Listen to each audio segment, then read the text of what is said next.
Hello and welcome to the Box Angeles podcast with me, your host. Hi, I'm Mike Elder. It's an honor to have you here.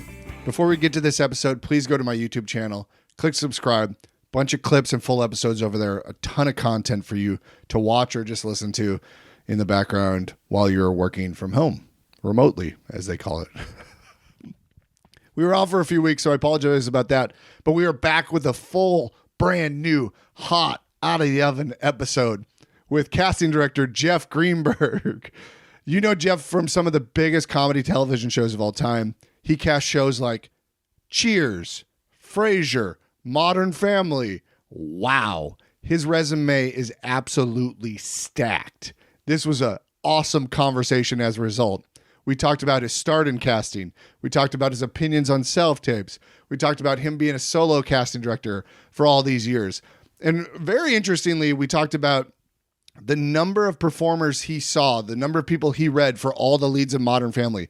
He broke down the specific pre-reads and producer numbers. Super interesting because I'm a nerd about analytics and that sort of numbers of this business, which was really fun to see him talk about. And he had a little note card with all the numbers, which I thought was extra nerdy. So I really loved that. This was honestly a really fun interview. And I love talking to these seasoned casting directors because it's just great to hear their opinions on things and where they're coming from. A lot of us actors sort of don't get a glimpse inside their world and understand where they're at. So it's good to hear them talk, right? It's good to hear them be normal or not something on a pedestal. You know what I'm saying? I'll stop talking. Yes, good conversation. Without further ado, I give you... Hey, Jeff Greenberg. Jeff, I'm so excited to talk to you. Same. I am so jazzed. I told your peer, Richard Ulrich, recently, I love that you casting people come and talk to me. Like, you do not know me. I've never read for you. And you're just giving back. You don't mean Richard Ulrich. What did I say? You said Richard Ulrich. I don't think. What? Robert Ulrich. Robert. Oh, no. Oh, we're in big trouble. I'm going to have to email him now and say, we were talking about you on the podcast. Trouble. It's me. Yeah, Robert Ulrich. My bad. Sorry, I blacked out there for a second. What's happening? That's okay. Fred Greenberg here. Yeah, I love Fred Greenberg. He's great. No, I love that you guys come and talk to me. I've had a lot of really amazing casting directors come on, and I'm in an acting class right now, and they're very specific. It's an audition class, not an acting class. And last week, and I'd be curious your take on this, he was talking about how show business is a quote-unquote contact sport, meaning you got to keep up your contacts. And he was talking about how important it is to keep in touch with casting directors and be in front of them and reach out when you think about them or reach out with stuff. Do you have an opinion on that? Do you agree with that? I mean, if you can do that, great. I don't,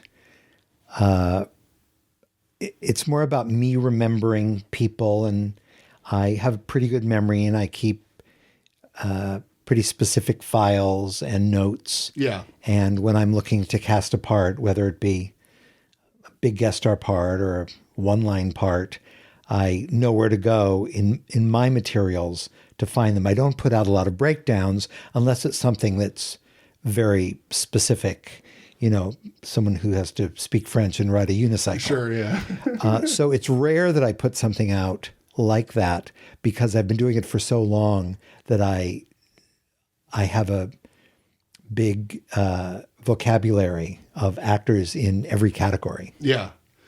I know you have done a few podcasts. I am curious what made you say yes to mine. I asked Robert this the same thing, and he said essentially he gets tons of emails, and if your number pops up, maybe you'll get lucky. Was it something similar, or do you get you put out the invitation to me, and I am a big admirer of Robert's, and you said, because I know you've done a lot of these, but I think his was pretty recent. Yeah, it was a couple weeks ago. So I looked at his and I thought, you did a great job. He did a great job. He gave a lot of really pertinent information.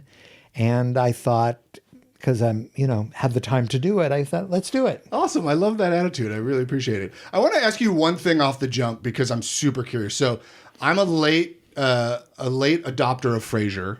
I was a kid when it was coming up, right? So I didn't start watching it until about 18 months ago, and I absolutely love Frasier. And I weirdly see myself in Frasier a lot, which is probably not good.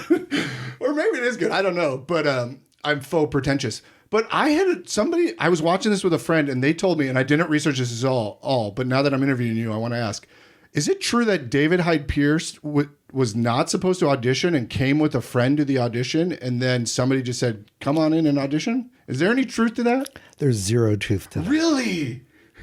No. When we were should have researched it. When we were starting casting the original Frasier, there was going to be the role of a brother. And this was before it was written. Okay. And the creators, Peter Casey, David Lee, and David Angel, it took a while for there to be a brother because they had created Wings, and the show was about the brothers, Tim Daly and Steve Weber. And they thought they had mined that area. But then when they started talking about a brother for Frasier, they came up with a whole other take that Niles would be more Frasier than Frasier. And they thought that was fun. And my associate at the time, Sheila Guthrie, brought in a VCR tape of The Powers That Be, a series that was on at the time and that David was on. And so we watched it and then we said, when we went to New York to cast Wings, we went to see the Heidi Chronicles and this guy was in it. Yeah. And we said he was great then. And look, he looks like he could be Kelsey's brother. Right. And so a few days later, when David, Peter, and David went to the network to pitch the show and all the characters, once again, they hadn't really written it yet. It was just sort of an outline of what it was going to be. And they mentioned prototypes for some of the roles. And they mentioned David Hyde Pierce. And the network said, we love David Hyde Pierce. They had done The Powers That Be. And if you want him, he's approved. So we set up a meeting with him. And he came over and David back in the day was a very sort of casual, rumpled, wrinkled guy, wrinkled in terms of his clothes. And he came in and it was a great fun meeting. And as David has since said about that meeting, he said, they explained to me the difference between that Frasier was Freudian and Niles was Jungian. I didn't understand it then, and I don't understand it now. I don't understand either, but it is fun. Right. But it was, it was great, and we had seen his work on stage and on television by that point. So when he got home from after the meeting, David called his agent and said, I think it went pretty well. And she went, it went very well. They've since called and offered you the part. Wow. So no, you didn't even audition. No audition. No, Isn't it weird how these rumors start and then somehow 24 years later somebody tells me this and I believe it? And I don't know, I don't remember there being a friend that he came with at all, but it happened that easily. Wow, that's he's so perfect for it. Oh, he's so perfect. And that's something you guys love, right? That makes your job way easier. Well, part of one of the challenges when you're casting a pilot or even episodes of a show and you're doing family members of the other series regulars, you really have to pay special attention to whether it really feels like they could be related. Yeah. I mean, that was a big element of Modern Family when we were putting together those families. You really the kids have to seem like siblings. They have to seem like they're product of those parents, and that, adult brother and sister have to feel like that makes sense. And if you really do it well, it just helps the whole show. Okay, let me ask you about that. Like, if you do have a brother or a sibling, do you specifically note that in a breakdown? Do you say it has to look like this person? No. Or no? No, you just, as you're going through the submissions, you just pluck out people that you would buy to be related. When we were starting to do the new Frasier and the character of David, who is the son of Niles and Daphne, I had to be mindful of it just making sense. At first, we started to look for guys that looked a lot like David Hyde Pierce. And Kelsey rightly said early days, let's not do that. Let's, just buy that they could be related, but let's not have it be Little Niles. Yeah. And which was very smart. And we tried to lean in more to his eccentricities and warmth of Daphne's character. And while he doesn't look like either of them per se, you buy that he's their son. Right. You know, one of the best matches ever is David Hyde Pierce and Kelsey Grammer. That was really perfection, and he was literally the best person for the part. You know, I had lists of other people in case that didn't work out, because casting director always has to have a plan B for everything.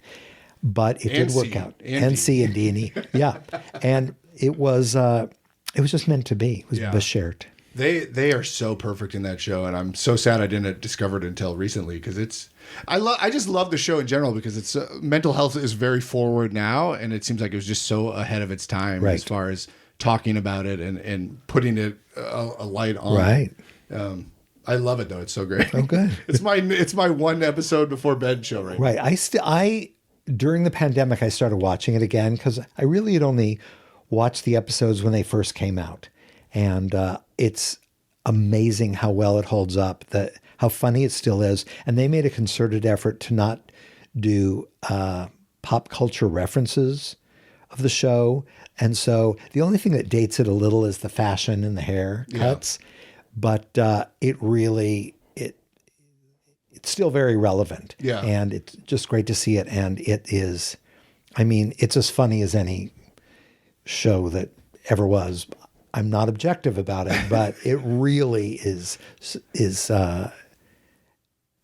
held its own. Yeah, they do such good escalation on that show. And it feels like, I don't know how to describe this, and I should, because I'm an actor, but the way the structure of the show is set up, it always ends perfectly on almost like a button, and then goes to the fun post-credit scene. I feel like a lot of shows have resolutions, but this ends on almost a weird button. And I love that every episode, to look forward to how they're going to end it. It was part of their formula. Yeah. What they worked towards, and it paid off. I mean, you notice it and you remember it. Yeah.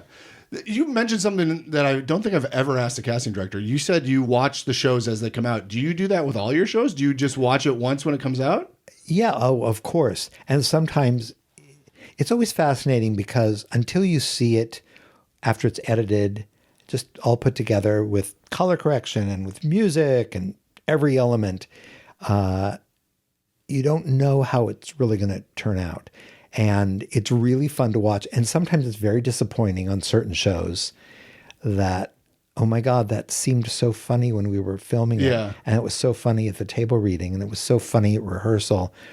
And then there's one show of mine, I won't mention which it was. It was on for a couple of years. And we would watch it at home and would not laugh one time for the whole season. Ooh. And it was really disappointing. When I was there and at rehearsals and table readings, it was fun and funny, but it just didn't translate. And that's something you don't know. And many pilots I've worked on, when I see them, they felt like they were working, but when it's all put together, they don't. Yeah. And it's hard to know why. And everybody works really hard to make it be as good as it can be. And sometimes it just doesn't gel. Yeah. But it's an interesting question though, because a lot of actors don't watch their stuff. Yeah. So it's funny to think about the casting watching. I love to. And I've been, as I said, watching a lot of the Frasiers, and I started watching just several months ago Modern Family again from the beginning. The Frasiers I don't watch in order, but Modern Family I started from the pilot on, and I'm toward the end of season 3 now. And it was on for 11 seasons. Yeah, but that, it's really fun to watch them again when they work. Well, you probably weren't, I imagine you weren't at all on set for Modern Family, but maybe on Frasier, did you go to the tapings of Frasier?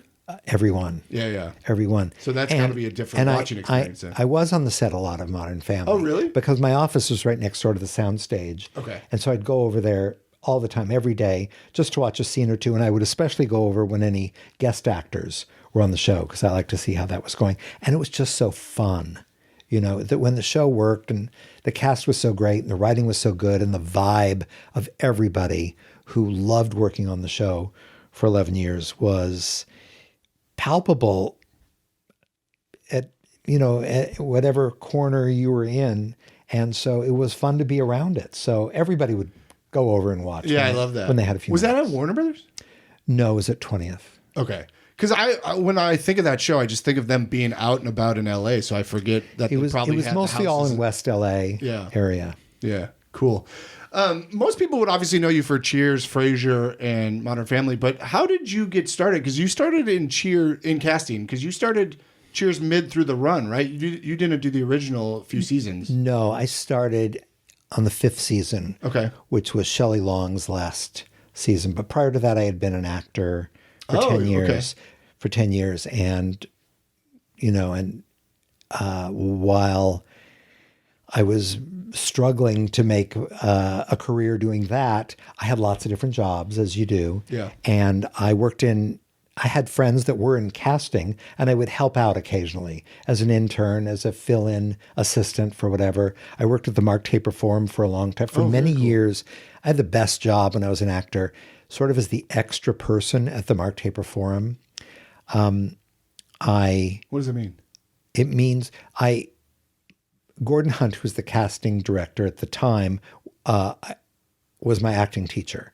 And he told me that they were looking for a production assistant for their play Savages that Christopher Hampton wrote.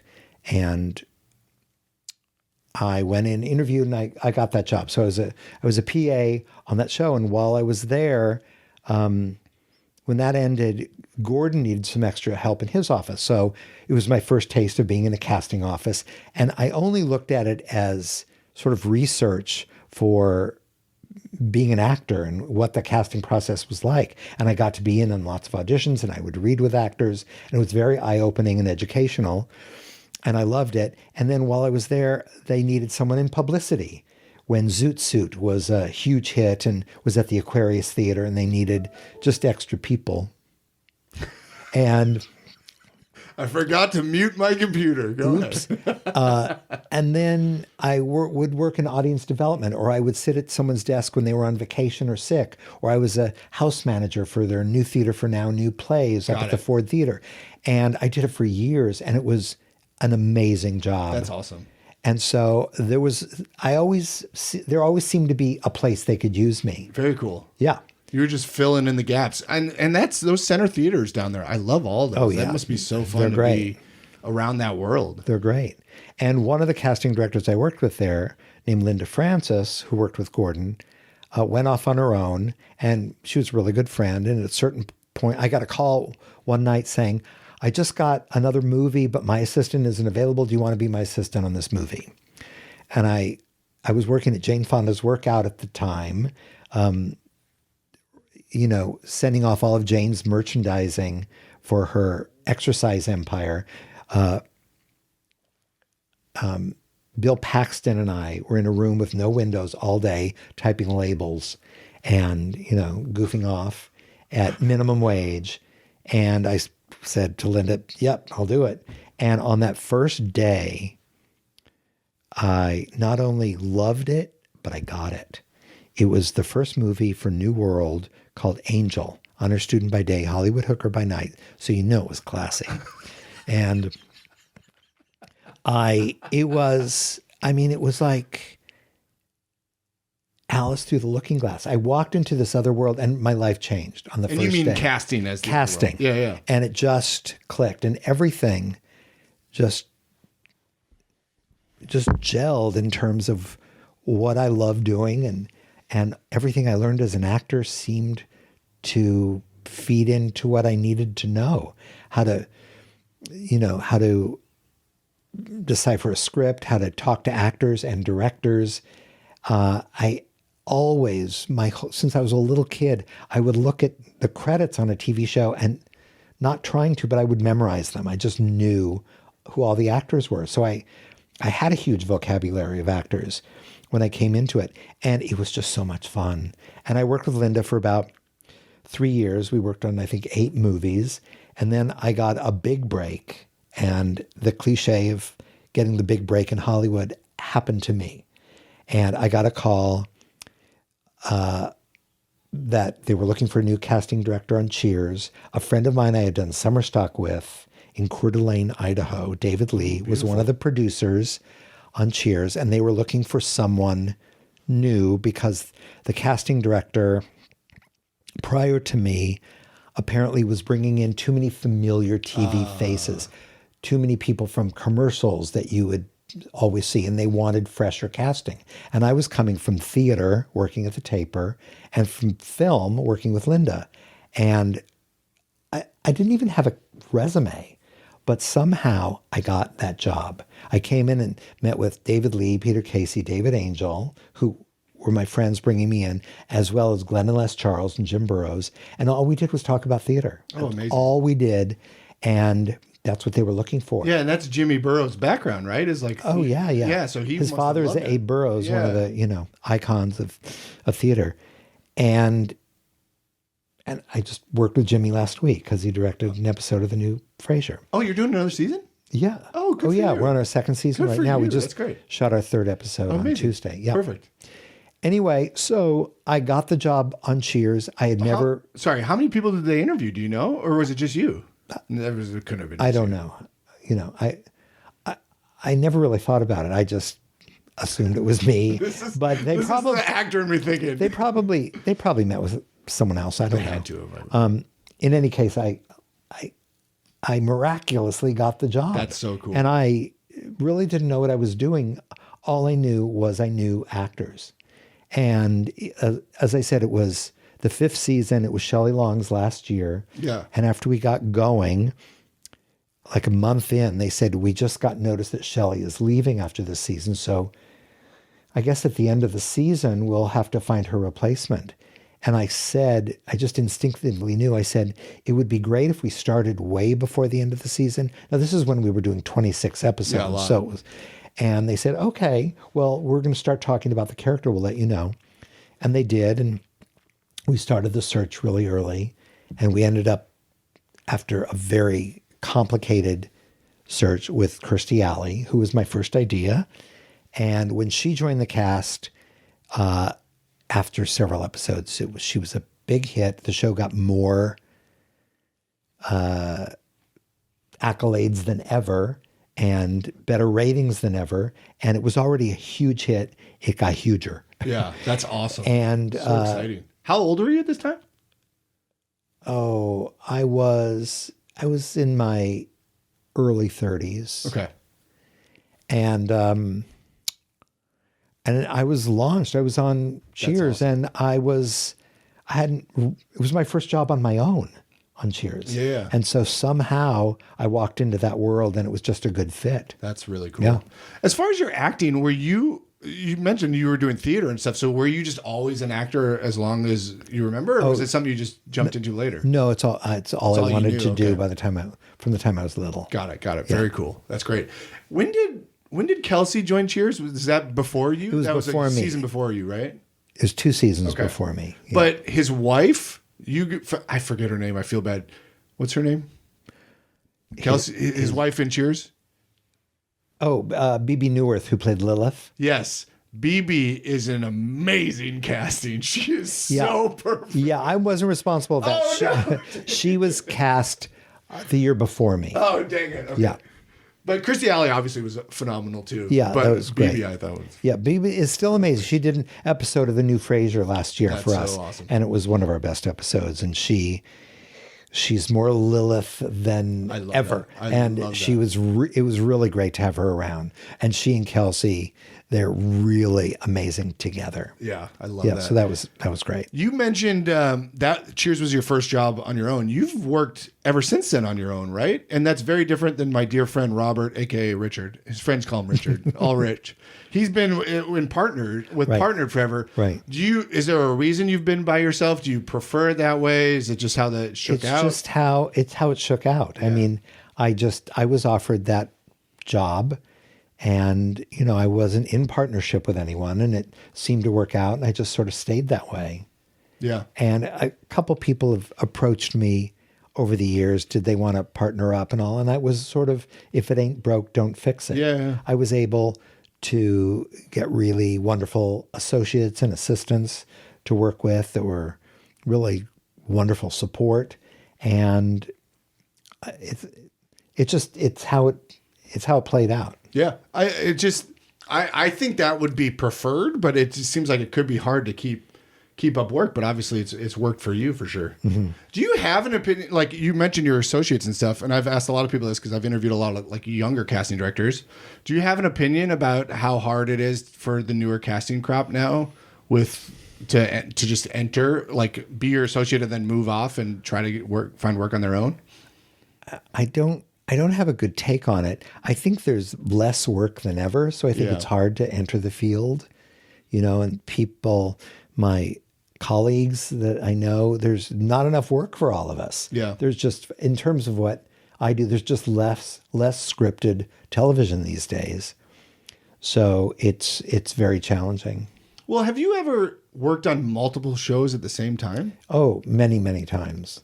But never more than a handful, right? Well, during the Cheers, Wings, Frasier years, I was at Paramount for 18 years. Yeah. And some seasons I'd be doing 3 shows or 4 shows. And some years I'd be doing 1 or 2. Right. And however it worked out was great. But that seems reasonable to me, right? Like that makes sense to do 3 or 4. It was very doable. Just what was really helpful is that the majority of them were all on the Paramount lot. That helps. Yeah. So that made it much easier. Yeah. It's an interesting time. I mean, for everybody, definitely with less work. We passed that peak of, what was it, like 700 original shows or whatever, 4 years ago. Pretty crazy. I wish there were 700 again, though. You mentioned you brought a note card. I want to talk about your note card because I was going to ask you about casting Modern Family because. To the opposite of, you said David Hyde Pierce was your first choice and it just happened really quick. I feel like Modern Family had to take a lot longer to figure it out. Was there any sort of tricky, was Eric Stone Street the tricky one to cast? Did he take the longest, or what was your experience with casting that? There were some that happened. Every person that we cast, there was a story to it. The easiest one that happened was Sofia Vergara because she was really the only one we wanted. And she was the prototype for the part. Yep. And, we made her the offer and she read it and said yes. And that was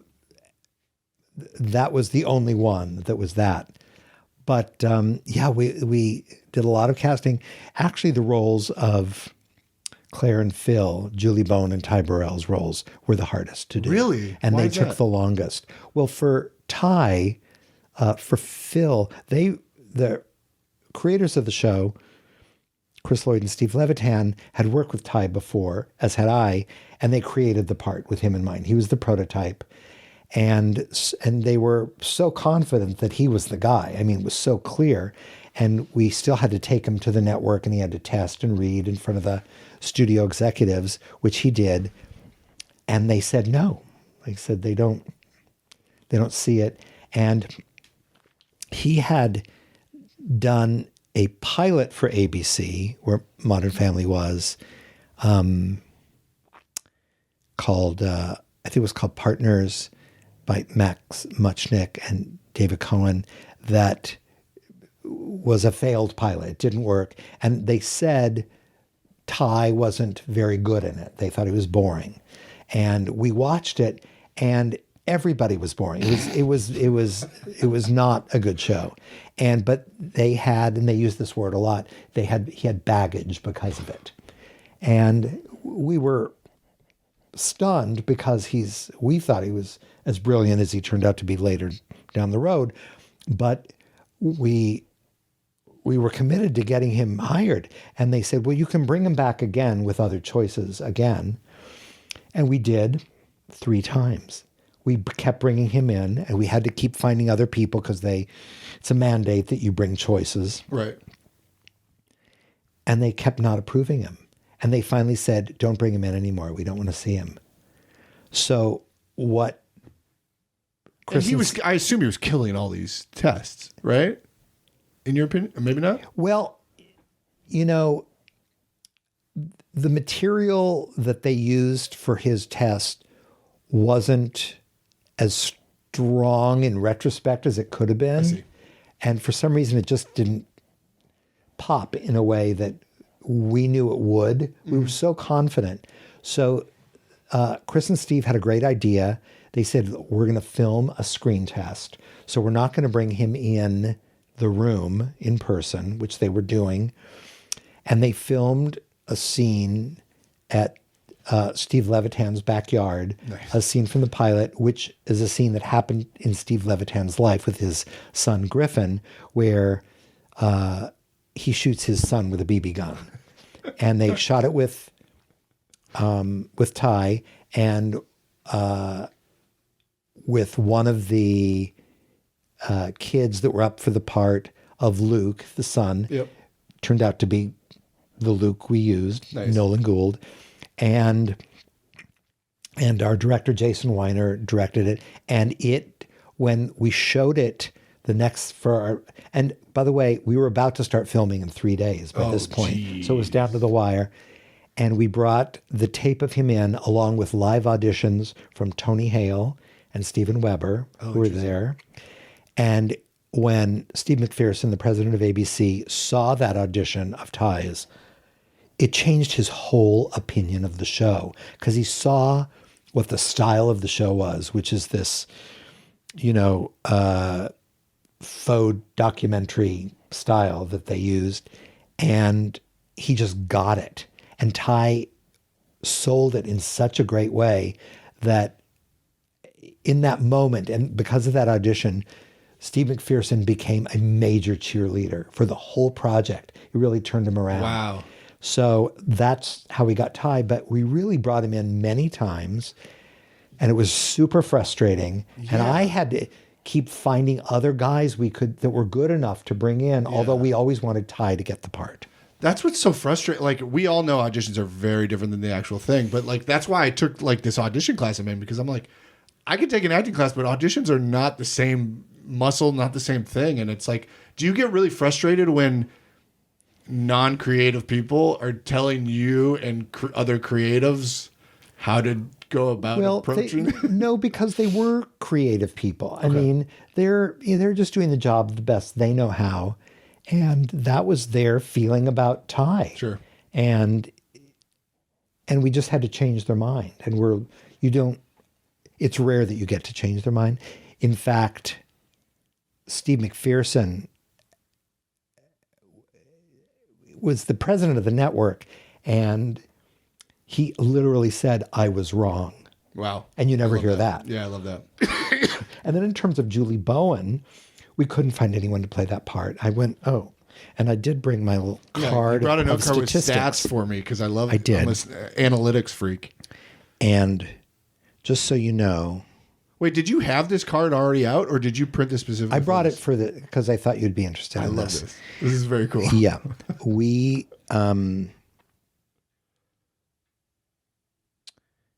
saw a total of 212 Claires. Okay. And we couldn't find it. We just didn't find the right person. And in desperation, also 3 days before we were about to start shooting, wow, I was just out of people to bring in. So there were 2 or 3 actresses who didn't come in because they were pregnant and showing. And Julie Bowen was one of them. Oh, interesting. So I called the agent, said, she should come in anyway. I didn't ask my producers if it was okay because they would have said no. So I just brought her in, and she had already booked out for the season. She was, I think, 3 weeks away from delivering twins. Oh, wow. So she was big. She came in and she read, and she was great. And we took her to the network, and she got approved, and they just said, we're going to shoot around it. Yeah. And they did. I didn't. And if you watch the pilot, Jason Weiner, our director, had multiple ways, creative ways to hide that pregnancy. Yeah. But she is very pregnant. And Julie said she thought if the show went, that they would just reshoot her stuff. But they didn't have to reshoot a frame because they did such a good job in hiding it. That's great. But there was... if I hadn't have persuaded her to come in, I don't know what we would have done. Yeah. We just didn't have anyone. That's crazy to think about because you would have had to delay it so long. Yeah, we tested many women, and we made offers to people that said no. What? Oh, People yeah. said no? Lisa Kudrow said no. Rachel Harris said no. That is crazy. They didn't see it on the page, I guess, but at the same time, But, to Lisa's credit, I don't think wanted to do another ensemble. Yeah, she didn't need it. We also offered it, coincidentally, Ty's part to Matt LeBlanc when we were having trouble casting that part. And he said it just wasn't for him. Yeah. So we made offers for all the roles as we were going through the whole process. You had mentioned Eric Stonestreet earlier. Yeah. That was a challenging part to cast. We cast Jesse Tyler Ferguson. He was one of the first people that we did cast on the show that we only saw. Well, I was just going to ask, I usually ask in this podcast about co-stars and guest stars, but how many leads do you usually audition for? You said 212 for Julie. Is that really a high number for a lead? It was normally? high. For Phil, for Ty's part, we saw 232 people till we had Ty. For Mitchell, Jesse's part, we only saw 110. Okay. And then for Cameron, Eric Stonestreet's part, we saw 225. And we had hired Jesse by then, so he would come into the network and read with the choices. And we did that a couple times until Eric came in, and it worked together. Great. And they hadn't even rehearsed it. Oh, wow. There wasn't time. So Jesse just read with the three choices that day, and he and Eric just clicked. Yeah. And the physicality of the two of them worked, but it was really hard finding an actor who was flamboyant enough but grounded enough. Right. And Eric has told the story many times that when he got the script, and he knew lots of other actors that had auditioned for it, and we weren't finding it. He said, "Why? These are good actors that are not making it work. What's going on?" So he asked this to you? No, he didn't ask me. He was just part of his process. After he had gotten the part, and talking to him and how did you approach it? He said he kept reading the script, and there was one phrase where he and Mitchell come into little baby Lily's room, and there's a mural on the wall of them as angels looking down through clouds. And, it was sort of a ridiculous thing. And they had hired a friend of theirs, Andre, to paint it. And they walked in, and Cameron says, "Do you love it?" And he said, "That's what my mother, Jamie, always says about things, whether it's cookies that she's made or a movie we've seen. She always said, 'Do you love it?'" And he went, "Oh, I'm going to tap into my mother." Yeah. And, Eric is a very masculine guy. He is nothing like that part. Right. But he channeled his mother, Jamie, but also kept who he was. And the dichotomy of that brought the character to life. Yeah. And he was the only one that made it work. That's great. He really earned that part. That's very cool. And so, but that was after we'd seen a lot of people. Yeah, so 200 is a lot to you for a lead, is what you're saying? Well, isn't there a son in the new Frasier? How many did you see for the son in the new for Frasier's son, we saw 182 guys, but 3,083 were submitted. Oh, gosh. And for the nephew, Niles and Daphne's son, 2,345 were submitted, and we saw 268 guys. Wow. That's crazy. So you're bringing in about 10% of submissions. Yeah, we really go through all the submissions. And, you just have to, I certainly just love to do my due diligence and see everybody until you keep bringing it until you find it. And sometimes you make an offer, like to Sophia, and it happens quickly. And there's number one is after the names with how many people you saw. Yeah. And Other times you just have to hang in there and do it. When we were casting Ed O'Neill's part in Modern Family, we had met with Ed and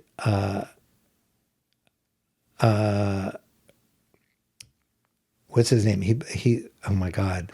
I hate when a casting director forgets a name. He played Coach and Oh, yeah. I'm totally blanking on. I can't think of it either. Oh my God, I'm going to be in trouble over Coach this. was interesting. That's an interesting. Okay. Yeah, and we met with both of them. Is it Leslie or something? No. And he was just on Young Sheldon. Oh, interesting. Yeah. Do you want me to look it up? Yes, I do. Otherwise, this is going to drive you This crazy. is bad. Yeah. Anyway, we had met with both of them while you're looking it up, and Craig T. Nelson. yeah, of course. And they were both really right for the part, and they've both been in comedies, and they're really funny. And we couldn't decide which one, so we left it to Steve McPherson at ABC to choose, and he chose Craig T. Nelson. And we couldn't make a deal with him. Oh, interesting. Yeah. He wanted star money, and this was an ensemble. But didn't Ed O'Neill get star money?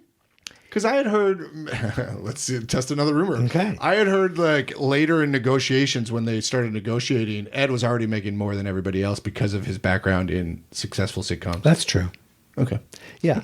But he was making a lot of money, but he wasn't asking for as much as Craig T. Nelson was. Wait, how much are you involved in that? I'm privy to all of You're that. privy. You're not. Yeah, I sitting don't there do the crunching negotiating with the series regulars. Yeah. Business Affairs does that, but I'm in that loop, Yeah.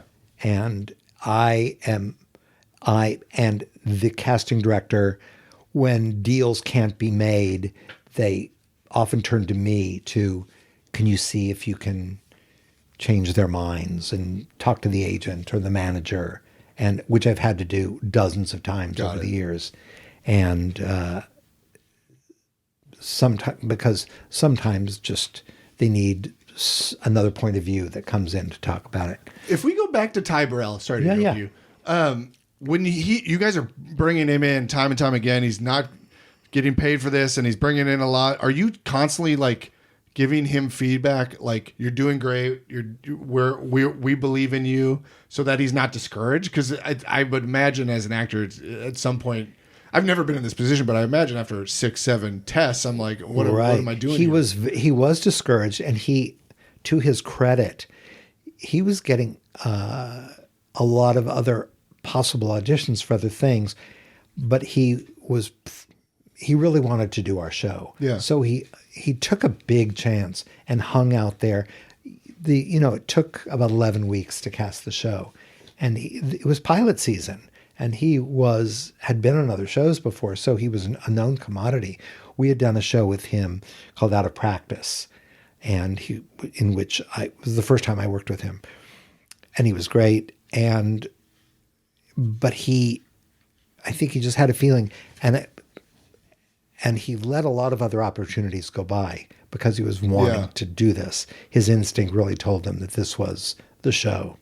Yeah, because I know it's hard for you guys to give feedback. It's a slippery slope in a lot of cases, but something like that where you're really championing for him, I would think it would be very valuable. One addendum to the Ed O'Neill story in terms of negotiating with him, he recognized how good the show was, and he said that in success, he was going to do great because he made the kind of deal that up front he was making a great salary.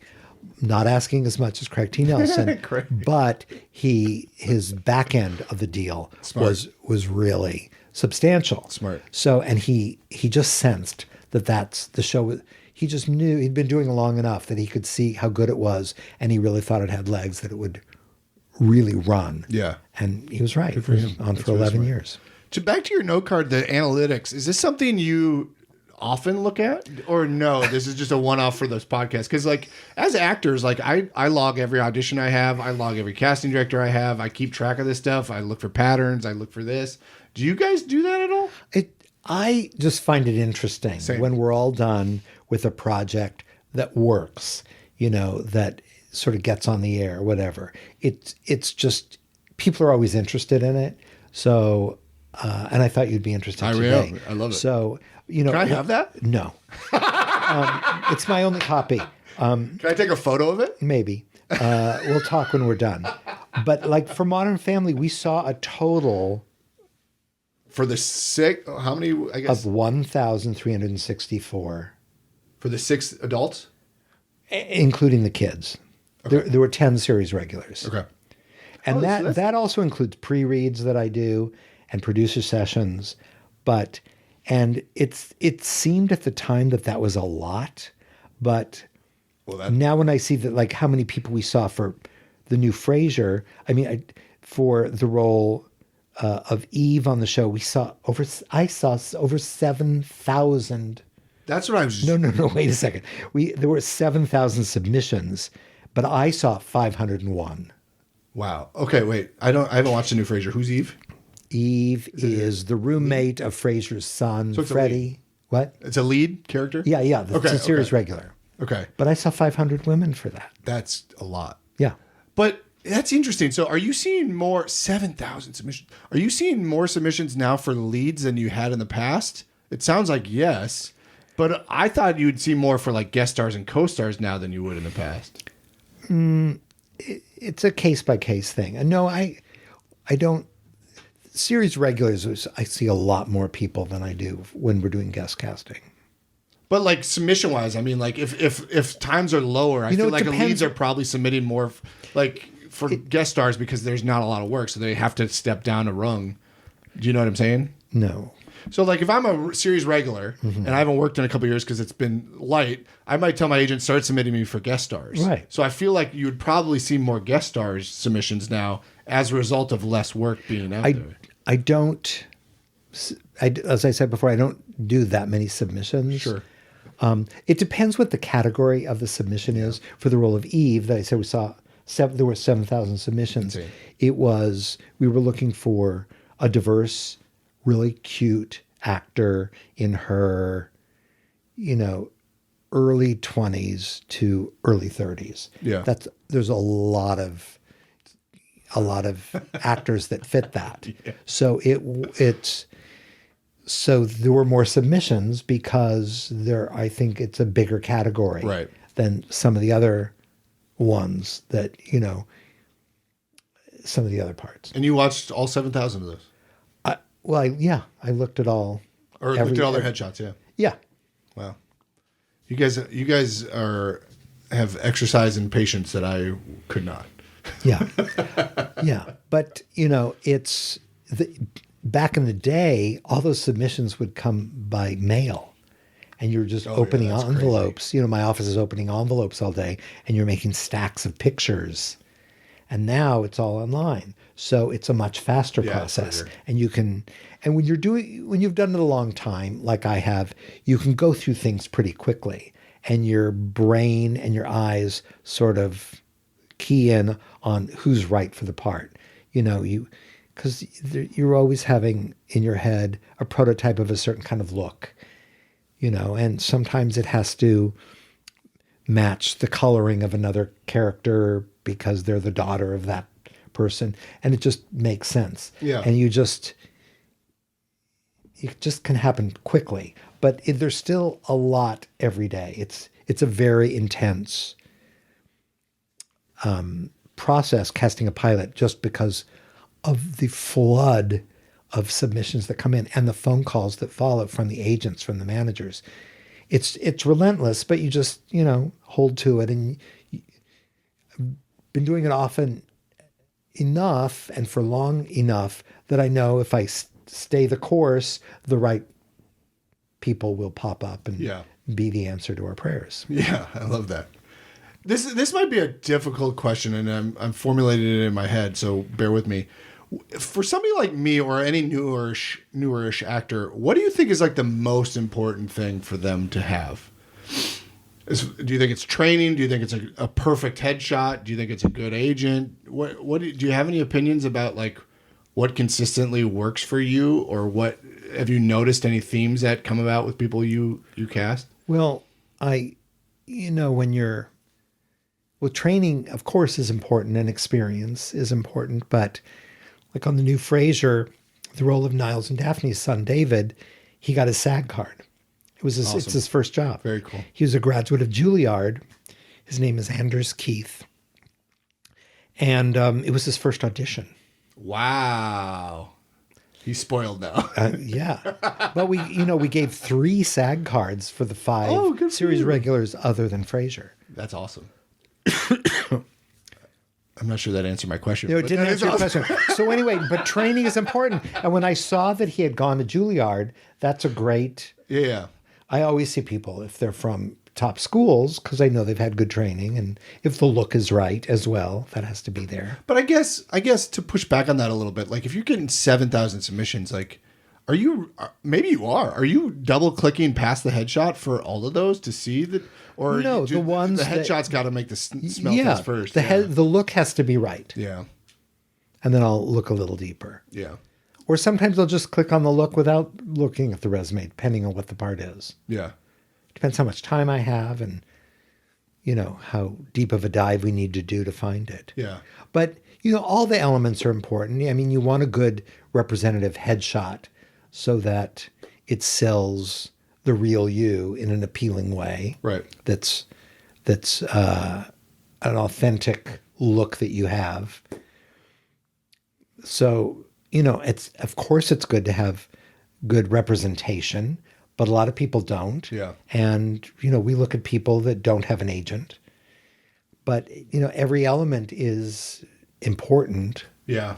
It just gets so... I kind of asked that because of this class I'm taking, the idea of like marketing yourself, but also like there's so many different ways you can spend your time. And I guess I'm just trying to think how you can maximize your time as an actor. Like, is it making your own stuff? Is it classes? Is it reaching out to people? It's all of it. It's a crapshoot. Yeah. It's always good. If you can get into, somehow get into a play that's around town, whether, it be equity waiver or, another level, it's always good to do. You're getting more experience. You're getting exposure, and, if I hear something's good or there's a wonderful actor, I will love to go see theater. Yeah, I love that. Well, yeah, Mark Taper Forum. Mm-hmm. You mentioned at the top something about, while we're getting settled, the idea of you have a bunch of folders and things you keep track of for your sanity to organize everything. Mm-hmm. Can you speak at all about those? Do you have different categories? And if you like somebody, you put them in there, or do you have a folder of like people that you really want to get on something, you put them in there? Or I mostly look at past lists for certain parts that we've done and sort of gravitate to something that's the same category of what I'm looking for now. But I also keep, I'm old school. I do have stacks of pictures and resumes of good actors that I can go through. When I'm doing the episodes of a show after the pilot, a lot of things happen very quickly, and there's a lot of rewriting and additions and changes. And, I would just, after a run through, we'll see something and the writers are doing a rewrite and I'll get a call. We've just added part of so-and-so and we'd like for them to start tomorrow. So, you just have to cut to the chase and go to your sources of good people that you can try to get on tape real quick, or maybe make an offer if, I can get the right film on them quick. And it has to happen fast. So I just rely on the sources I have and the lists that I have and the knowledge that I have, and just try to come up with the answer to the problem. Yeah. Yeah. It seems like it, especially when you're doing it every week with right. And it's fun. I'm used to it and all, but you're always on deadline when you're doing an episodic show, right, one a week. Yeah.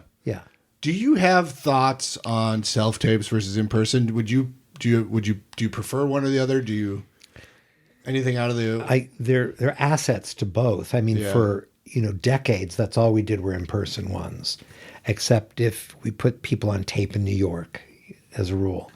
And I love being in the room with the actors. You can, you work with them and you get more insight as to their instrument and, their personality and all.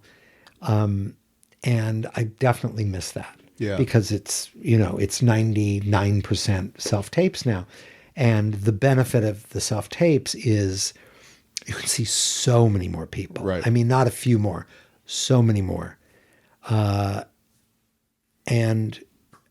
the problem is sometimes, it'll be, say it's a small part, it's a couple lines, and they're just perfect for it. The look is good, everything, but they're too slow.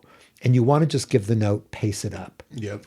But so I have to, send, an email to my assistant to say, have them pace it up. He sends the email to the manager or the agent, or to the agent who sends it to the manager, who sends it to the actor. They retape, send it to the manager, to the agent, to my assistant, to me. To you. And by that time, you've cast it. No, well, possibly. yeah. There's no time for that when you're Right. when you're on deadline usually, and it would be so easy to give that note in person. I know. So that is frustrating, and that's why now when I'm requesting self tapes, I see a lot of them because a lot of them of really good actors come in and they'd have the wrong take on the character. Yeah. And there's not enough time to fix it. Mm-hmm. Sometimes there is. Sometimes, in fact, this season on the new Frasier, I've gotten scripts really early. So we're doing casting for many. We're only doing 10 episodes, but we have some casting that are in the 8th, 9th, and 10th episode done already. Sure. And all along the way till then, because we've gotten outlines and drafts where we can really come up with ideas and make offers and do auditions. So that's been a luxury. Yeah. That's really great. But usually you don't have that. Is there a world, and I don't mean to sound like I can solve all the problems, but is there a world where you can do a hybrid? Like you bring in some of the actors you maybe don't know so you can work with them and then like have the ones you do know self-tape or something like that? Well, I think it's going to get to be more of a hybrid. Okay. When we were casting the pilot of the new Frasier, it was all on self-tapes, except when we did for the final contestants, we did chemistry readings with Kelsey. And so I like that you called them contestants. I know. Because that's what it is. I know. We're winning a game. So we would bring in, those were the only live auditions we did. I got COVID when we did that. Oh, no. I know. And I had avoided it for a long time. Oh. But so the first live auditions gave me COVID. But we found great people, and you had to do that. Chemistry readings on Zoom don't really work. That's exactly why I don't do podcasts on Zoom, because I don't think it's at all interesting. Yeah. You're not getting my vibe. I'm not getting yours. What tends to work more, because I've done a couple of pilots the last couple of years, and we've had to do chemistry readings on Zoom because there were no in-person auditions. And when the two actors are reading together, it's hard to see chemistry, but we always have them chat with each other. And there you see a little more chemistry because there's sort of a natural banter going on or not. Right. And so we found that. But the chemistry element is sort of more challenging that way. But I miss the live auditions, and I'm hoping there will be more of them. But my producers are liking seeing the self-tapes. Oh, interesting. Yeah. I was just going to say, can you just tell them you want to start doing live auditions? But probably not if they're paying for it. Well, I think they like that they can look at the auditions quicker. Yeah, that makes sense. Because they're so overwhelmed. And that's why I can see so many more actors with self-tapes, because if I see that someone is just not right for a part, the look is wrong, or they're too old or too young, or just it's just not a good fit, I don't need to sit through their 5-page audition. Right. And I'll just have to go, that's not going to be it, and go to the next. In person, of course, I would respect their efforts in putting the audition together, and you do sit through the whole thing and you pay them that respect, which is fine to do, but it just fills up more time. So that's why I can see so many more. Yeah. And in speaking to other colleagues of mine, they usually feel the same way. can use your time better. Right. Do you have an office right now? Or no? Yeah, I have an office at Paramount. Oh, via the show. Via the show, Nice. yeah. Otherwise, I work from home, which I love. Yeah. Yeah. That's fair. Well, we are getting to an hour. I have one last question, which is who took a chance on you? And I think I'm going to know the answer, but who took a chance on you? Two factions. First of all, Linda Francis, who gave me my first job in casting as her assistant and then associate. And then Glenn and Les Charles and Jim Burrows. Got to be, yeah. And, they actively didn't want a casting director who came from television. That's the genius of them. Yeah. They wanted someone that hadn't done television. And luckily I hadn't. So, and I'm so grateful to them. And, I don't see Glenn and Les much anymore. They live in Northern California. But I see Jimmy Burrows all the time. Yeah. We've remained very close. And even I worked with him last week. So, That's so cool. It's very cool. Do you ever think about the people that, if we're asked that question, think about, name you? I hadn't thought of that. Well, now you have, like the son on Frasier, probably. Oh, I suppose, but No, don't be modest. No. I really hadn't thought in terms Well, of that. sure, I believe you haven't, but there's definitely people that wouldn't. Yeah, I mean, we're a mutual admiration society. I appreciate them, and they appreciate me, and I believe in them, and they continue to do a great job, which only makes me look good. So, Right, it's two-sided. Right. I mean, you took a chance on me coming down here, and you made. Did I ever? Jeff, this was a delight. This was a lot of fun. Yeah, it went quick. Yeah, it flies by, doesn't it? It does. I didn't even read a single one of those questions I had listed out. Oh, That's how natural this is. Okay. Our chemistry read we just passed. sweet. Jeff, you got a tail slate at the end here. Oh, Jeff Greenberg signing off. That was great. MTV and the Channel E. A thing for celebrities. I mean, if you can do that, great.